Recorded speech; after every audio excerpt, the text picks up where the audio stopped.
Hello guys, আজি আমি এইখিনি ৰিডিং পঢ়ি ইয়াৰ মিনিং বিলাক আজি তোমালোকক কৈ দিম। Our journey to Sivasagar was a wonderful one. আমাৰ শিৱসাগৰ যাত্ৰাটো আচৰিত আছিল। We enjoyed ourselves a lot there. তাত আমি বহুত আনন্দ কৰিলো। The roadside scenery was very beautiful. ৰাস্তাৰ কাষৰ দৃশ্যবোৰ বৰ ধুনীয়া আছিল। I still remember the pleasant atmosphere of Sivasagar Borpukhuri. আজিও মনত আছে শিৱসাগৰ বৰপুখুৰীৰ সুখদায়ক পৰিৱেশ।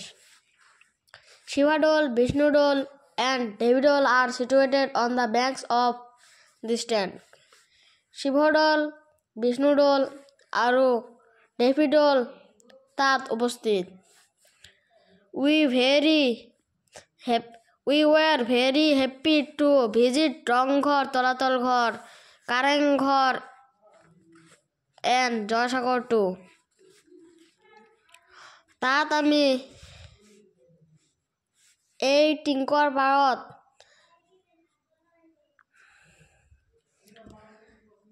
ৰংঘৰ, তলাতল ঘৰ, কাৰেংঘৰ আৰু জয়সাগৰ দেখিলো।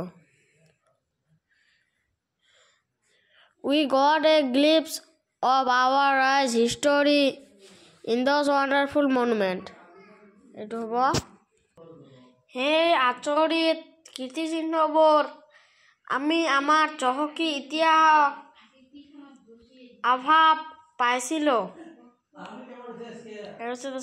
It was a really pleasant experience to learn about our history at all these places of historical interest.